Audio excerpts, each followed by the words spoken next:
Nobody in the Salvatore house spoke above a whisper before 9 in the morning. That was the rule. Not written anywhere, not needed to be. Everyone who worked in that great stone house on the Long Island coast understood it the way you understand not to touch fire.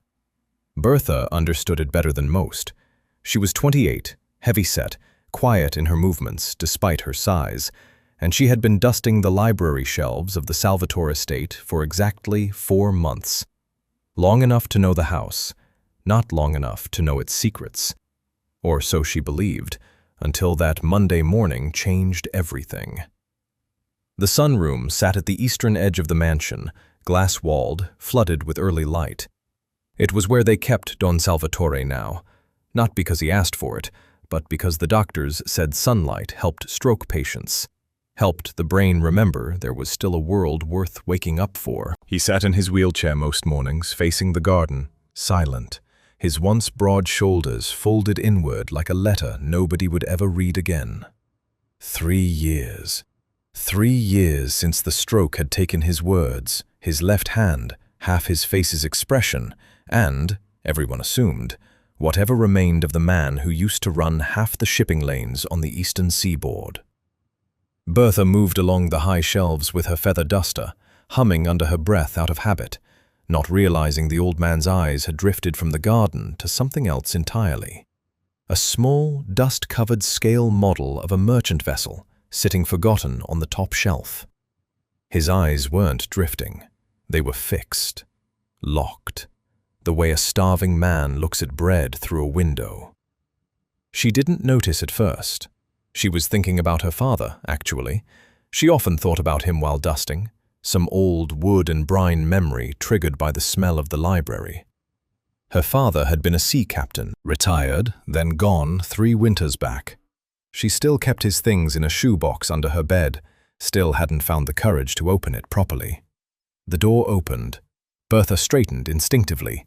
Matteo Salvatore stepped in, phone pressed to his ear, already mid-sentence to someone about a shipment delay. He was 30, sharp-suited even at 8 in the morning, carrying the particular tightness in his jaw that Bertha had learned meant, "Don't talk to me right now." He held a hand up toward her, not rude, just efficient, signaling her to keep working, keep quiet, don't disturb his father. "Keep it silent in here," he murmured to her, covering the receiver for half a second. The doctor said stress could trigger another episode. Anything sudden, sound, movement, could set him back months. Then he was gone again, back out into the hallway, voice rising slightly as he argued numbers with whoever was on the other end. Bertha nodded at an empty doorway. Alone now with the old man and the silence, she found her eyes drawn to what his eyes were drawn to. That little ship, sitting up on the shelf, forgotten by everyone except, apparently, him. She reached up without thinking and lifted it down, turned it over in her hands, blew the dust off the hull. And there, carved faintly into the base, half-worn by decades of handling, a single word. Riposo. Her breath caught. She knew that word.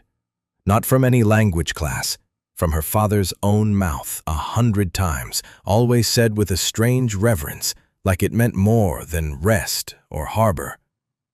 The first ship, he used to tell her, eyes gone soft with memory. Before everything got complicated. Before the money changed us all. She looked at Don Salvatore. His eyes had left the shelf now and fixed on her. On the model in her hands, or maybe on her face, she couldn't tell which. There was something alive in them that hadn't been there a moment ago. A crackling, urgent aliveness, like a man drowning who's just felt something solid brush against his foot.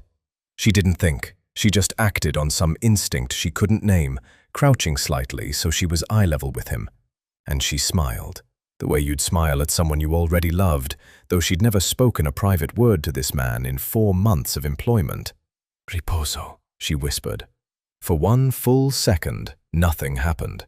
Then his right hand, the good one, twitched against the wheelchair's armrest.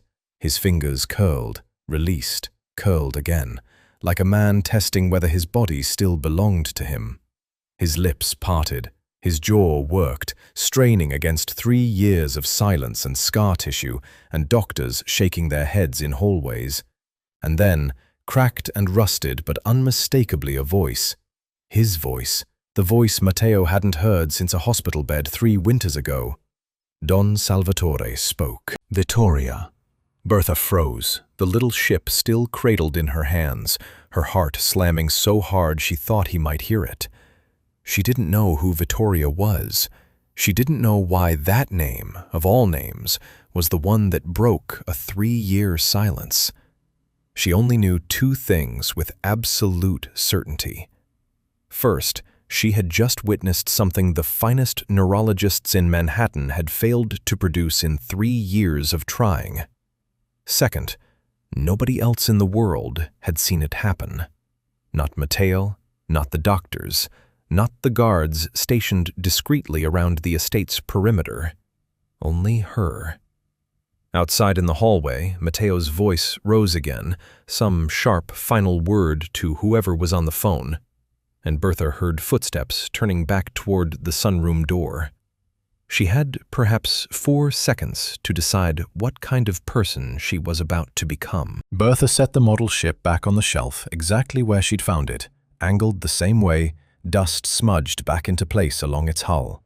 A small, foolish act of camouflage, as if Matteo would somehow read guilt into a toy boat.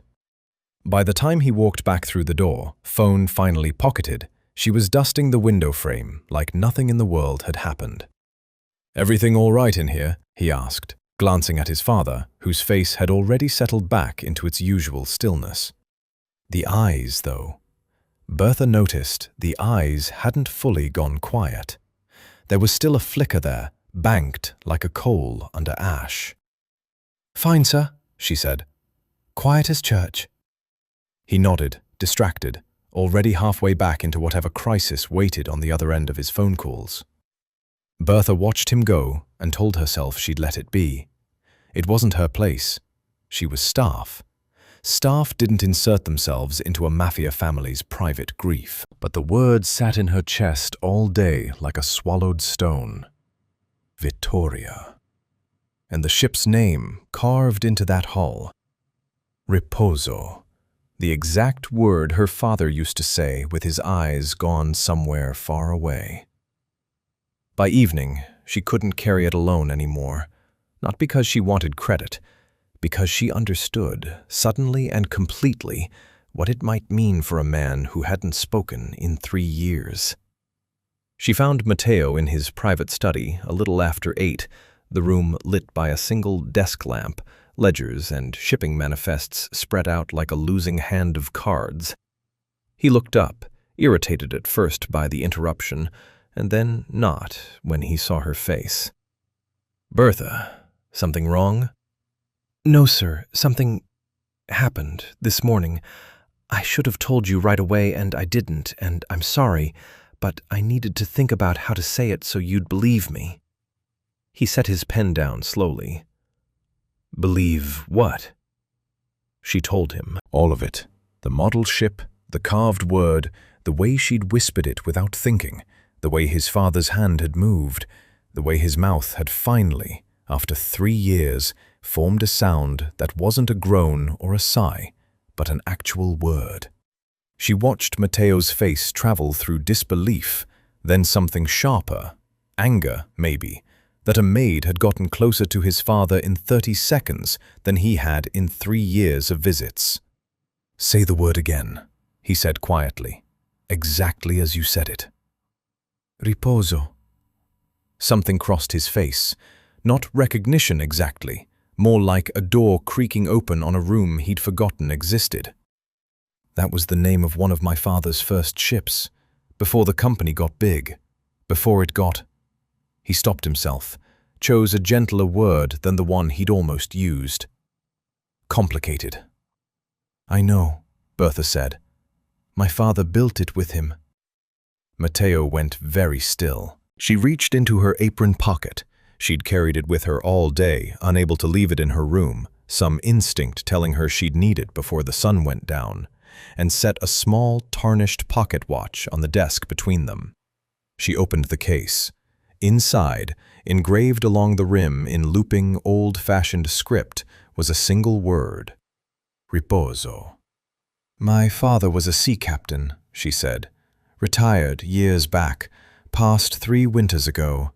He used to talk about a ship he built with a partner, early on, before the partner's business grew into something my father didn't want any part of. He never said the partner's name.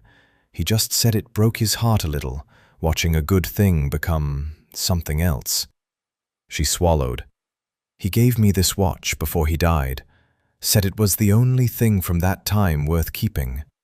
Matteo picked it up like it might dissolve in his hands. He turned it slowly under the lamp, reading the inscription 3, 4 times, as though the letters might rearrange themselves into a lie. "What was your father's name?" he asked, voice lower now. "Salvatore Conti," she said. Everyone called him Sal. A short, disbelieving laugh escaped him. Not amusement, something closer to vertigo. "My father is also named Salvatore. 2 Sals built a ship called Riposo together, and one of them turned it into an empire, and the other one walked away and had a daughter who ended up—" He gestured at her uniform, at the duster still tucked under her arm. "Dusting his shelves. 40 years later. You have got to be joking." "I'm not, sir. I didn't know until I saw that ship this morning. I promise you that." He studied her for a long moment, and something in his expression shifted, the tight, guarded look he wore around most of the staff softening into something closer to wonder. "You're not an intrusion," he said slowly, almost to himself. "You're not some stranger who wandered in and got lucky with a word. You're—" He shook his head, searching for the shape of it. "You're the missing half of something. God help me, Bertha. I think you might be exactly what he needs." He stood, moved to the window overlooking the dark gardens, hands braced on the sill. When he turned back, his voice had changed. No longer the clipped, efficient tone of a man managing a crisis, but something raw, more hopeful than she'd ever heard from him. "I need to ask you something, and I need you to say yes. Step away from your regular duties. Help me talk to my father. Properly. However long it takes." Bertha thought of the shoebox under her bed, the things of her father's she'd never had the courage to open, and understood, with a strange calm settling over her, that she'd just been handed a reason to finally do it. "Yes," she said. "Of course, yes." Neither of them noticed, in that moment, the second name still hanging unanswered in the room. Vittoria, waiting, like a door left open in a house full of locked ones. The Brooklyn shipping terminal didn't look like the heart of an empire. From the outside, it was cranes and container stacks and gulls wheeling over gray water. But inside the glass-fronted operations building, 7 floors up, the Salvatore name still meant something. Decades of contracts, decades of trust, decades of a man who kept his word, even when keeping it cost him. Matteo brought Bertha along on Tuesday afternoon, not as staff this time, but as something harder to define. He'd told the front desk simply, "She's with me," and left it at that. Bertha wore her own clothes for once instead of the uniform, and felt strange in them, like she was playing a role nobody had written lines for. "You don't have to say anything in there," Matteo told her in the elevator. "Just listen. I want a second set of ears that isn't already exhausted from 3 years of this." This turned out to be waiting for them the moment the elevator doors opened. 4 people stood in the main conference room, none of them smiling. All of them dressed in the particular gray uniform of corporate lawyers who enjoyed their work a little too much. At the head of the table sat a woman introduced as Ms. Halloway, silver-haired, sharp-suited, radiating the calm of someone who had already won and was simply waiting for the room to catch up. "Mr. Salvatore," she said, not rising, "thank you for making time." Matteo's jaw tightened, but his voice stayed level. "You said this was urgent. I assumed that meant something had actually happened, not another fishing expedition." Ms. Halloway slid a folder across the table. My client, Meridian Consolidated, has acquired a controlling interest in two of your primary lending covenants. As of this morning, they're calling those loans due in full. Friday, 5 days from now. Bertha watched Matteo open the folder, watched his eyes move fast across pages of legal language, watched the color drain slightly from his face, even as his expression stayed carefully arranged into something unreadable. "This is extortion dressed up in a suit," he said quietly. "This is business," Miss Holloway corrected. "Your company's logistics ledger, the master encryption governing every shipping route, every client contract, every asset valuation, is locked behind a security protocol only your father designed. Without those decryption keys, an independent audit can't verify what you actually own versus what you claim to own. And without verification, my client is well within their rights to call the loans and begin liquidation proceedings." "My father is recovering from a stroke." "That's tragic," Miss Holloway said, in a tone that suggested she found it nothing of the sort. "It's also not my client's problem. Friday, Mr. Salvatore. Either the ledger opens, or we begin taking the company apart piece by piece, starting with this building." She stood, gathered her own folder, and the three lawyers with her rose in unison like a single gray organism. At the door, she paused. "For what it's worth, your father built something remarkable here. It would be a shame to lose it over a technicality." She said it without a trace of sympathy, the way you'd note that it was a shame the weather had turned. Then they were gone, and the conference room felt suddenly enormous and empty, the harbor visible through the window behind Matteo like a taunt. All those ships, all that cargo, all of it hanging on a password only one broken man in the world knew. "Matteo," Bertha's voice was careful. "What did she mean, only your father designed it?" He sat down heavily, rubbing both hands over his face before answering. 20 years ago, after some ugly business with a former partner who tried to sell client data to a rival, my father built the entire company's security architecture himself, personally. Not a firm, not IT consultants, him alone, over 18 months, because he didn't trust anyone else with it. The decryption sequence isn't written down anywhere. It's not backed up on some server. It exists in exactly one place. He tapped his own temple. In here. And 3 years ago, most of what was in there got locked behind a wall none of us can climb.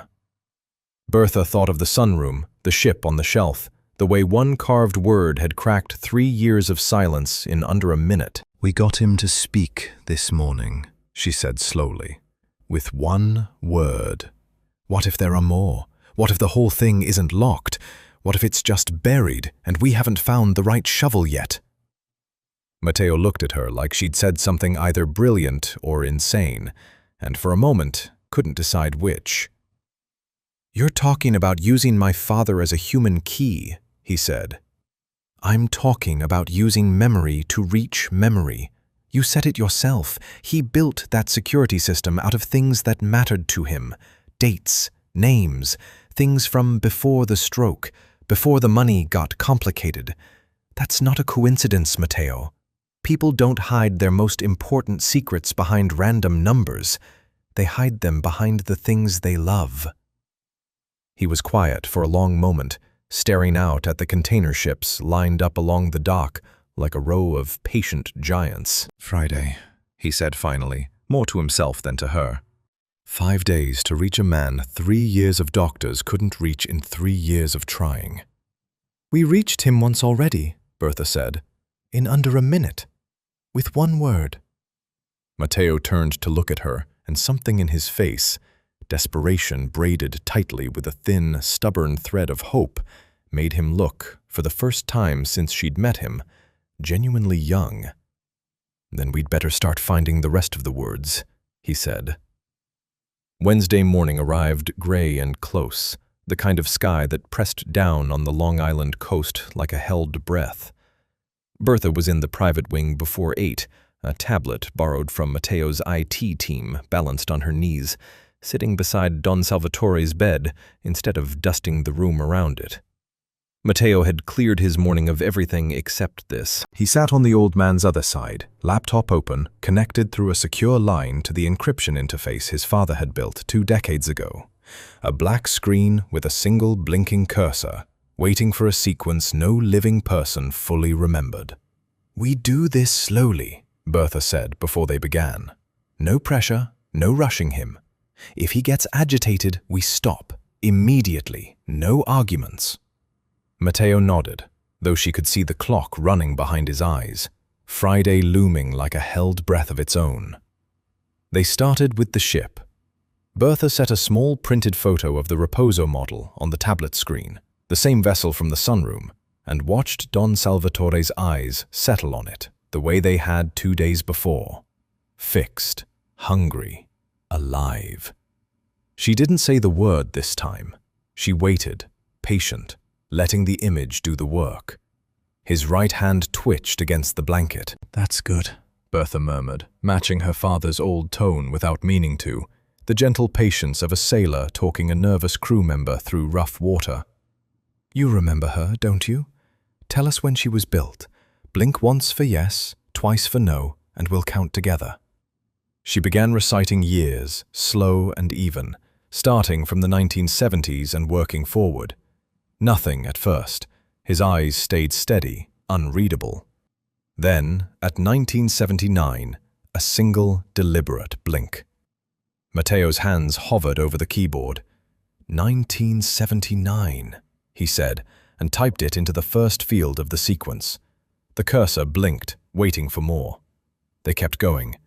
Bertha called out a list of names Matteo provided, old business partners, old ports of call, names from decades of shipping manifests, reading each one slowly, watching Salvatore's face for any flicker of recognition. Most drew nothing. A few drew nothing but a faint tightening around his eyes, something like pain rather than memory, and those Bertha noted quietly and moved past without comment. Then she reached a name that made his whole body still. "Vittoria," she said, testing it carefully, remembering it from that first morning. His breath changed, shallow, quick, his good hand curling tight into the blanket. His eyes, this time, didn't blink at all. They welled, unmistakably, the way a man's eyes well when a wound gets touched instead of a memory. "We're not going there," Bertha said quickly, more to Matteo than to the old man, though she kept her voice gentle for both of them. "Not that name, not yet. Move on." Matteo looked like he wanted to argue. Friday was closer now than it had been an hour ago, but something in Bertha's face stopped him. He nodded and pulled up the next list instead. Coordinates, latitude and longitude pairs pulled from old harbor logs, places the Reposo might have docked in her working years. This time, the responses came faster. A blink here, 2 blinks there, a rhythm building between the 3 of them like a tide finding its pull. By late morning, Matteo had assembled a string of numbers and dates that meant nothing to Bertha and, apparently, a great deal to the encryption software, because when he finally entered the completed sequence, the black screen flickered, hesitated, and then split open into a second layer of prompts.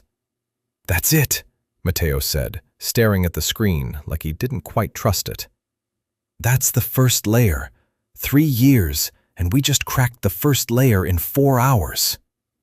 Bertha felt something loosen in her chest that she hadn't realized was clenched. Not triumph exactly. Something quieter. She looked at Don Salvatore, whose eyes had drifted half shut, exhausted but not distressed. His breathing evened out again. "We are not curing him," she said, half to herself, working it out as she spoke. "We are not fixing what the stroke broke. We're just finding the doors that are still unlocked instead of banging on the ones that are shut." Matteo looked up from the screen, something almost boyish in his relief. "Whatever you want to call it, it's working." But even as he said it, Bertha's eyes went back to his father's face, to the wetness still drying at the corners of his eyes, to the way his good hand hadn't fully unclenched from the blanket, even in rest. Vittoria. The name sat in the room like a stone dropped in still water, ripples spreading long after the splash had gone quiet. She didn't know who Vittoria was. She only knew that whoever she'd been, the mention of her name did something none of the ship names, none of the coordinates, none of the careful business history had done. It didn't unlock anything. It hurt. And somewhere underneath her growing satisfaction at the morning's progress, a small, careful part of Bertha's mind began keeping a second list. Not of dates and codes, but of questions. Who was Vittoria? Why did Matteo's face go carefully blank every time the name came up, the same practiced blankness she'd seen grief counselors wear? And why, when she'd mentioned needing family shipping records from the 1980s, had the estate's long-time housekeeper, Mrs. Rinaldi, gone very quiet and suddenly remembered somewhere else she needed to be? The first layer was open. Bertha had a feeling, watching the old man's exhausted, tear-streaked face finally settle into real sleep, that the layers ahead of them weren't only made of numbers. By Wednesday evening, the second layer of the encryption sat waiting on Matteo's screen like a locked door with no visible hinges. They'd pushed through the afternoon without a break, running Don Salvatore through longer strings of names, ports, cargo manifests, anything Matteo's archived records suggested might matter. And for a while, it had worked. Small blinks, small nods, numbers falling into place one after another like beads on a string. Then, a little after 7, the string snapped. Bertha noticed it first, a change in his breathing, quick and shallow, his good hand no longer curling in careful response, but trembling against the blanket in a way that had nothing to do with memory and everything to do with the body reaching a limit. His face had gone pale in a way that made her stomach drop. "Matteo, stop. Something's wrong." He looked up from the laptop, already half a question into asking what the next answer had been, and the words died in his throat when he saw his father's face. Don Salvatore's eyes had rolled slightly, his jaw slack, a thin sheen of sweat breaking across his forehead despite the room's mild temperature. "Papa?" Matteo was out of his chair instantly, laptop forgotten, hand at his father's pulse. "Papa, can you hear me?" The old man's breathing hitched, caught, hitched again. Somewhere down the hall, the estate's live-in nurse must have heard the change in the monitors because she was in the room within seconds, already reaching for the phone to call the ambulance before Matteo could even finish shouting for one. The next 40 minutes blurred into motion. Paramedics, a stretcher navigating the estate's grand staircase with careful, practiced haste, Matteo's voice cracking for the first time since Bertha had known him as he rode in the ambulance beside his father, gripping the old man's hand like it was the only solid thing left in a world coming apart. Bertha followed in Matteo's car, alone, her knuckles white on the steering wheel, replaying the last exchange in her mind. Had she pushed too fast? Had she read the coordinates too quickly, chained too many names together without enough pause between them? She'd promised herself, promised Matteo, that they'd stop the moment it became too much. Had she missed the moment it already had? St. Jude's private hospital in Manhattan received them with the particular hush deficiency reserved for patients whose families could buy an entire wing if they wanted to. Bertha sat in a waiting room too elegant to be called a waiting room, watching Matteo pace a groove into carpet that probably cost more than she made in a year, until finally a neurologist emerged, tablet in hand, expression carefully neutral in the way doctors trained themselves to be neutral before delivering news that wasn't good. "He's stable," the doctor said first, and Bertha watched Matteo's shoulders drop an inch in relief before the doctor continued. "But this was close, Mr. Salvatore. Your father's brain has been operating under significant reconstructive strain for 3 years. What you're describing, repeated high-stress recall sessions, emotional triggers, rapid-fire memory retrieval, that's not gentle rehabilitation. That's cognitive overload. Another session like today's could cause a secondary stroke, and given his current condition, a second stroke wouldn't just set back his recovery, it could finish him." The word landed in the room like something dropped from a height. Matteo sat down heavily in one of the waiting room chairs, elbows on his knees, head bowed. Friday, he said, to no one, to the floor, to the enormous weight of a deadline that suddenly felt monstrous next to the reality of his father's life. We have until Friday. I understand there are pressures outside this hospital, the doctor said, not unkindly. But I can only tell you what's medically true. Whatever you're trying to accomplish, it cannot happen through more sessions like this one. Not with him. Not now. The doctor left them alone with that, and for a long stretch, neither Matteo nor Bertha spoke. She sat down across from him, watching a man who ran an empire and commanded rooms full of dangerous people look, for the first time, entirely lost. I could lose the company, he said finally, quiet, almost embarrassed by how small his voice sounded. Or I could lose him. Everyone always talks about that choice, like it's obvious which one you'd pick. It's not obvious. Not when losing the company means 500 employees lose their jobs, means everything he spent his whole life building turns to nothing in a single Friday afternoon. And it's not obvious when the alternative is watching him die trying to save it. Bertha reached over, without entirely deciding to, and put her hand over his on the armrest between them. She didn't have wisdom equal to the weight of what he was carrying. She had only what her father had left her, and it was suddenly, urgently clear to her what that might be worth. We stop asking him to remember, she said slowly, the idea taking shape even as she spoke it. We stop putting the pressure on his mind, on his voice, on him having to reach for anything at all. What if the answer isn't inside him anymore, Matteo? What if it's somewhere else? Somewhere that doesn't require him to survive the remembering? Matteo lifted his head, and in his exhausted eyes something sparked back to life. Where? He asked. Bertha thought of a shoebox under her bed, of a diary she'd never had the courage to open, of a father who had, perhaps, left more behind than a pocket watch and a name carved into old wood. Montauk, she said. I think there's something in Montauk.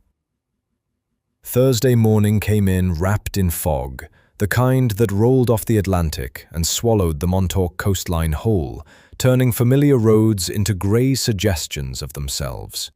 Matteo drove. Bertha sat beside him with her father's shoebox on her lap, fingers resting on the lid but not yet lifting it, as though the contents might dissolve if she opened it too soon. You're sure about this place? Matteo asked, eyes on the narrow coastal road. I'm sure my father kept a locker out here, she said. He came out to Montauk every few months, even after he retired. Said it was for the fishing. I never once saw him bring home a fish. The old boathouse sat at the end of a rutted dirt track, weathered grey shingles going soft with decades of salt air, half swallowed by beach grass that had crept up around its foundation like it was trying to reclaim the land. It hadn't belonged to the Salvatore family. Bertha's father had rented storage space here privately, quietly, the way a man keeps a room nobody else knows about. Inside, the air smelled of brine and old rope. Bertha found the locker exactly where memory told her it would be, tucked behind a stack of crab pots nobody had touched in years. Her hands shook slightly, working the combination. Her father's birthday. She'd guessed correctly on the second try. And when the lock finally gave, she lifted the lid to find not much. A coiled length of rope, a brass compass, its glass face clouded with age, and beneath both, wrapped in oilcloth gone stiff and brittle, a leather-bound diary. She opened it carefully, and Matteo leaned in close beside her, both of them reading by the grey light filtering through the boathouse's salt-fogged windows. The handwriting was her father's. She'd have known it anywhere, that particular slant to his letters, the way his S's curled like small waves. The early pages were mundane. Weather, cargo weights, complaints about a shipping partner named Salvatore, who wouldn't stop arguing about routes. But as the entries moved forward through the years, something else began to surface between the lines. Not just business, but grief, carefully folded into practical language, like a man who didn't know how to write about his heart directly, and so wrote around it instead. Then they found the page that mattered. Built the blueprints myself before Sal ever saw them, the entry read, dated some 4 decades back. He doesn't know I kept a second set. If anything ever happens to the ship, to the company, to either of us, the coordinates are the key. He built his whole life around this vessel, whether he admits it or not. I always told him a ship remembers her own harbor, even after the sailor's gone.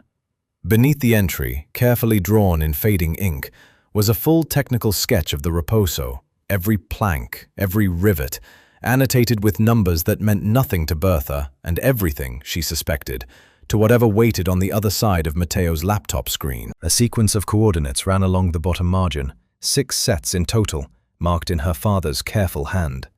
Her ports. Her whole life, laid out end to end. Matteo stared at the page like it might vanish if he blinked.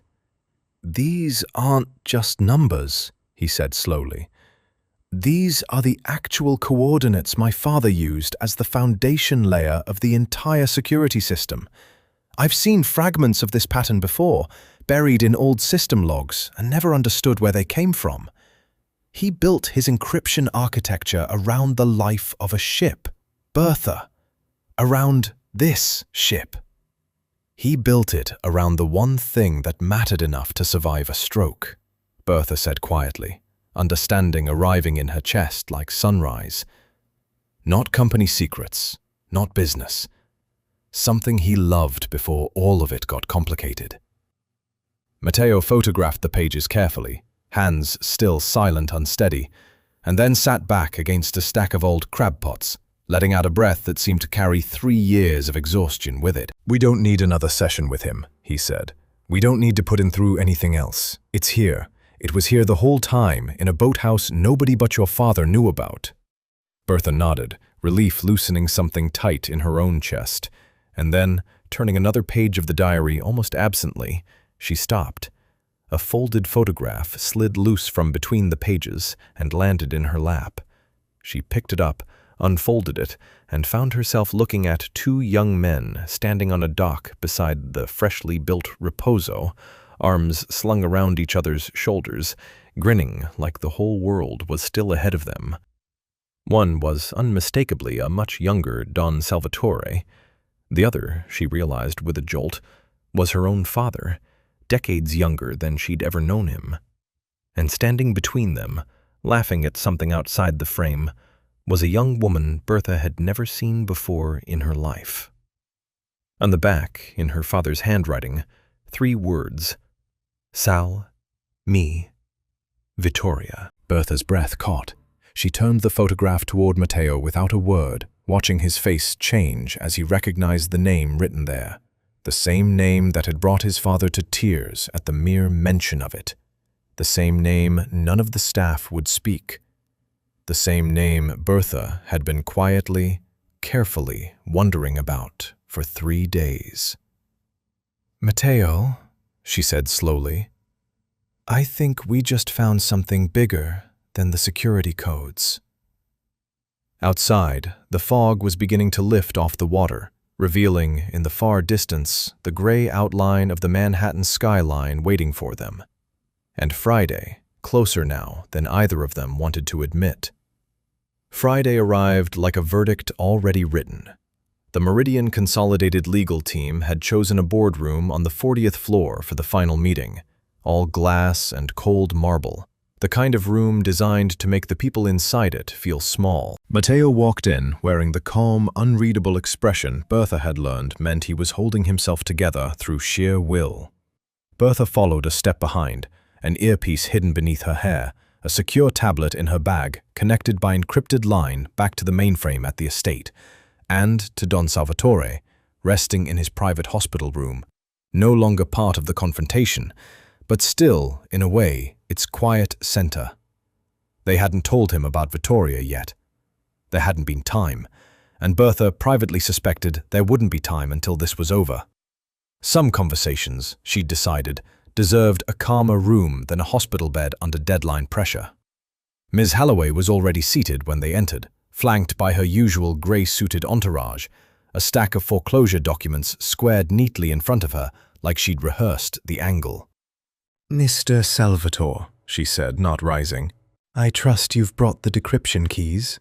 "I've brought a proposal," Matteo said, sitting without being invited to, which Bertha noticed made one of the junior lawyers flinch slightly.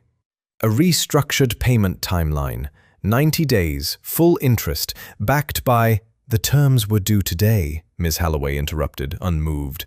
"Not 90 days from now. Today. If the ledger doesn't open, we proceed with liquidation this afternoon." "You'll have your verification," Matteo said. "You'll have it before this meeting ends." It was, Bertha understood, both a lie and not a lie at all. A stall dressed up as a promise, buying time for something that was, at that exact moment, already in motion. She kept her face still, her hands folded in her lap over the tablet, waiting for the signal. Matteo talked. He talked about the company's history, about 40 years of client trust, about contracts that predated most of the people in the room, about the absurdity of liquidating a functioning empire over a technicality involving a stroke victim's damaged speech centers. He talked with the easy, practiced confidence of a man who'd spent his whole life learning to sound certain, even when he wasn't, buying minutes the way a poker player buys hands he can't yet see the end of. Under the table, Bertha's phone buzzed once against her leg, a message from the nurse at St. Jude's, relayed through Matteo's IT team. "He's calm, vitals steady, ready when you are." She glanced at Matteo. A fraction of a nod passed between them, invisible to anyone not looking for it. Bertha excused herself quietly, murmuring something about needing air, and stepped into the small side room adjoining the boardroom, technically still within sight through the glass wall, but far enough to work undisturbed. She opened the tablet, connected to the secure feed, and began entering the 6 coordinate sets from her father's diary into the final layer of Don Salvatore's encryption architecture, cross-checked against the sequence Matteo's technical team had prepared overnight. The cursor blinked. Accepted the first set. Accepted the second. Through the glass, she could see Ms. Holloway's patience thinning, could see the lawyer glancing at her watch with theatrical precision. "Mr. Salvatore, I admire the performance, but performances don't unfreeze loan covenants." "They don't," Matteo agreed. "Facts do. And the fact is, the audit you're demanding is already underway." Bertha entered the 3rd coordinate set. The screen flickered, hesitated, and for one terrible second threw back an error. Her stomach dropped. She checked the numbers again against the diary photograph saved on her phone, found a transposed digit in her own hasty transcription from the boathouse, corrected it with shaking fingers, and resubmitted. Accepted. 4th set. 5th. The mainframe's progress bar crawled forward, agonizingly slow, while in the boardroom, Matteo kept talking, kept the room's attention nailed to him through sheer stubborn will, buying Bertha every extra second he could manufacture out of nothing. 2 minutes, Miss Holloway said, checking her watch again, no longer bothering to hide her impatience. "After that, we begin drafting the liquidation order, in this room, in front of you, so there's no confusion later about how this concluded." Bertha entered the 6th and final coordinate set, the one marked in her father's hand simply as home port, and held her breath. The screen went dark for a moment that felt like a held breath stretched across an ocean. Then, silently, the progress bar filled, and a single line of text appeared across the display. Final layer unlocked. Ledger verified. Audit trail complete. Bertha's hands were shaking as she typed a short message back to Matteo's earpiece, watching through the glass as he received it mid-sentence, watching his shoulders straighten a fraction of an inch that only someone who'd spent the last 5 days beside him would have noticed. "As I was saying," Matteo said, turning back to Miss Holloway with something dangerously close to a smile. "The audit's already complete, and I think you'll want to see it, because it's not going to say what you were hoping it would." Miss Holloway's practiced calm flickered, just slightly, for the very first time. Miss Holloway's flicker of doubt lasted only a second before she recovered, folding her hands atop the foreclosure documents like they were still a winning hand. "An audit trail is not a verified asset valuation, Mr. Salvatore. I'll need to see actual documentation before— You'll see it live, Matteo said. From the source. He nodded toward the boardroom's main screen, and one of his own people, stationed quietly at the back of the room the entire meeting, someone Bertha realized now had been there for exactly this moment, activated the secure feed. The screen flickered to life, and there, sitting upright in his hospital bed at St. Jude's, dressed not in a hospital gown, but in a proper shirt someone had clearly brought for him that morning, was Don Salvatore. The room went silent, in a way Bertha had never heard a room go silent before. Not the tense quiet of the deal falling apart, but the stunned quiet of people witnessing something they'd been told was impossible. Every lawyer at that table had been briefed, at some point in the last 5 days, on the medical reality of Salvatore's condition. 3 years silent, locked behind a stroke no rehabilitation had cracked. And now, here he was, eyes clear, spine straight, looking directly into the camera with the unmistakable bearing of a man who had built an empire and had no intention of watching it dismantled by strangers in suits. "Ms. Holloway," he said. His voice was rougher than it must have once been, worn thin by disuse, but every word landed with the precision of a man choosing them carefully. "I understand you've been eager to speak with someone who could confirm the legitimacy of my company's assets." Miss Holloway's composure cracked fully now, her mouth opening and closing once before she found her voice. "Mr. Salvatore, I was informed you were incapacitated." "I was," Salvatore said. "I still am, in some ways, but not in the way that matters to you."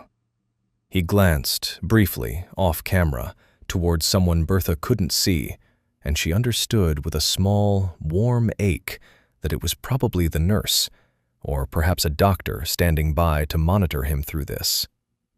"The ledger your firm demanded access to has now been fully decrypted and verified through the audit trail my son's team completed this morning. Every asset, every contract, every valuation your client questioned is legitimate, documented, and exactly as represented. I built that security system myself 20 years ago. I know precisely what's behind it. And so, now, does your audit." "This is highly irregular," one of the junior lawyers began, but Ms. Holloway cut him off with a look. "The loan covenants were called due specifically because of a lack of verification," she said, though her voice had lost its earlier certainty.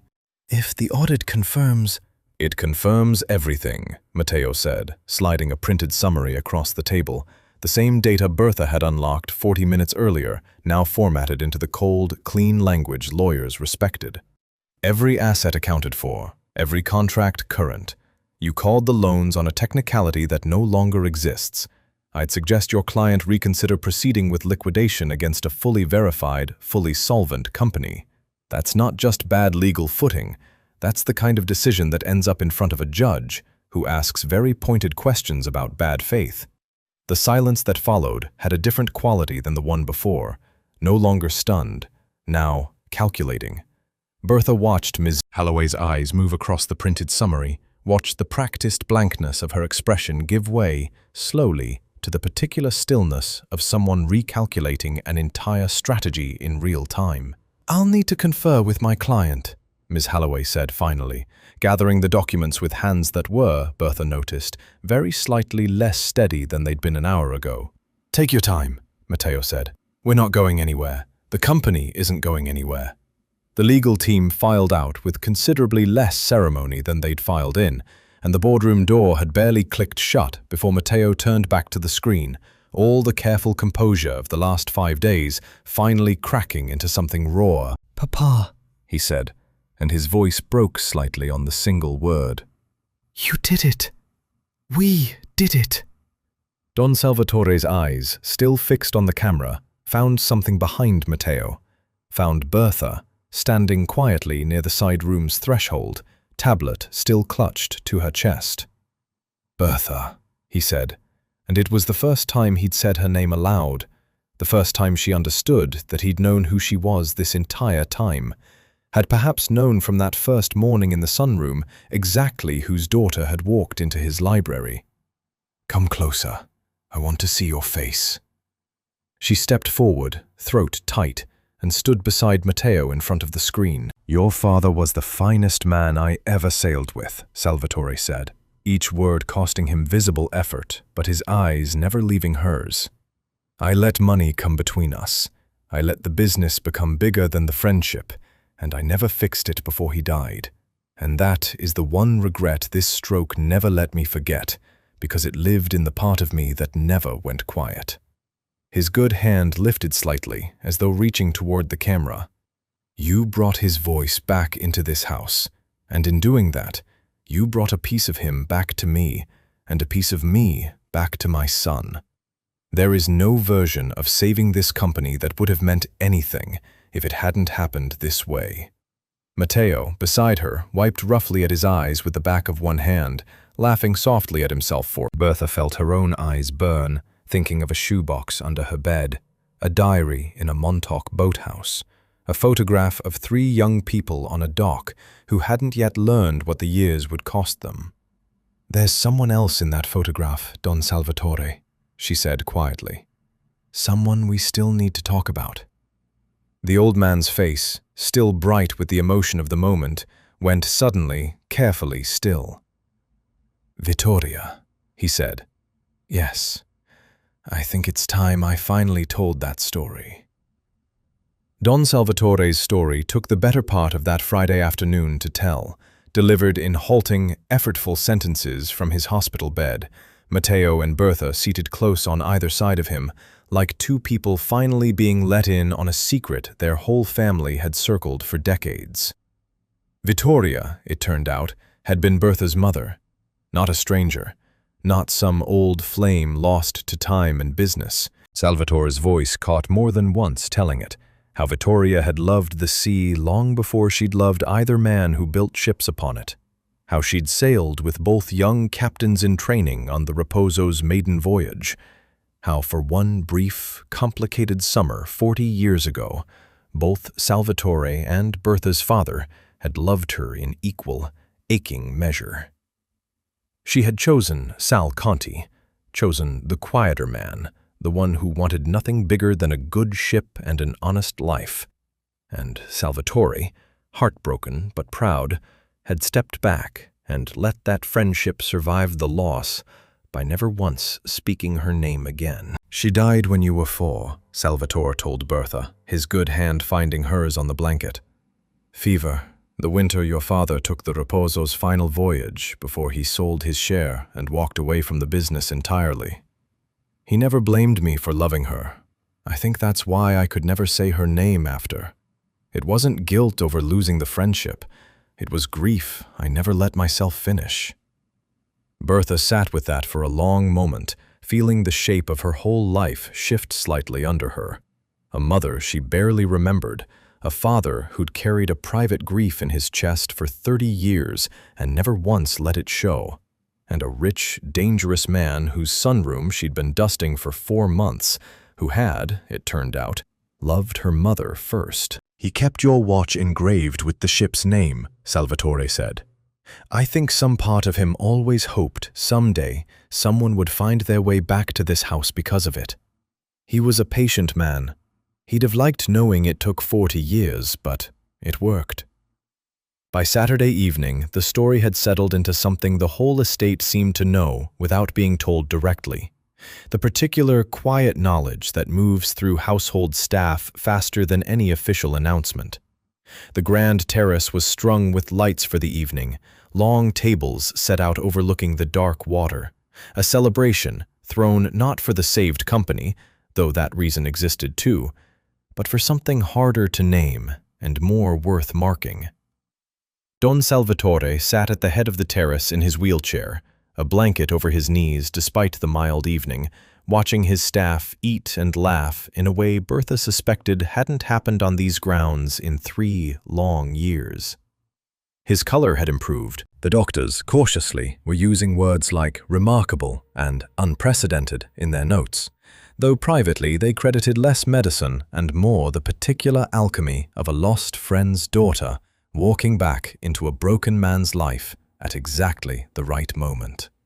Matteo found Bertha near the terrace railing, away from the noise of the party, looking out at the harbour lights strung along the dark water like a second, lower constellation.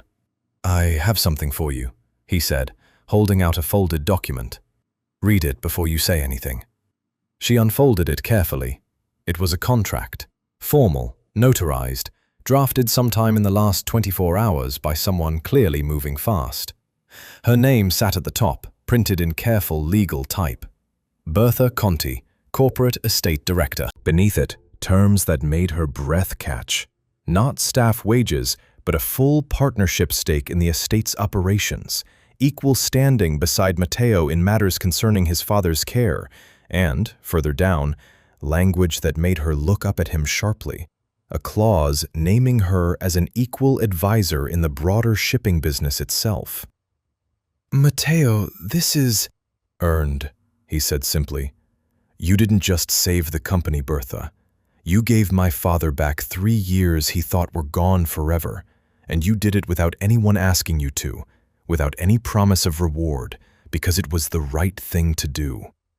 The maid's uniform is retired, permanently. Effective tonight, if you're willing." She looked down at the document, then out at the water, then finally at him, at the tired, hopeful, entirely sincere face of a man who 5 days ago had been a stranger giving her instructions to keep quiet in a library. "My father used to say a ship remembers her own harbor," she said softly, "even after the sailor's gone. I think he'd have liked knowing I finally found mine." "So, that's a yes?" "That's a yes." Behind them, the party's laughter rose warm against the sound of the tide, and somewhere near the head of the table, Don Salvatore lifted a glass with his good hand. A small, deliberate gesture, but a triumphant one, the first toast he'd raised in 3 years, and said, loud enough for the whole terrace to hear, the 2 words that had started everything. "Tu riposo." The staff raised their glasses without fully understanding why, laughing, calling it back to him across the tables. Bertha and Matteo turned from the railing to join them, the harbour stretching dark and endless behind them, carrying, somewhere out past the lights, the quiet echo of 2 old ships and 2 old friends, and a promise, finally, after 40 years, allowed to rest.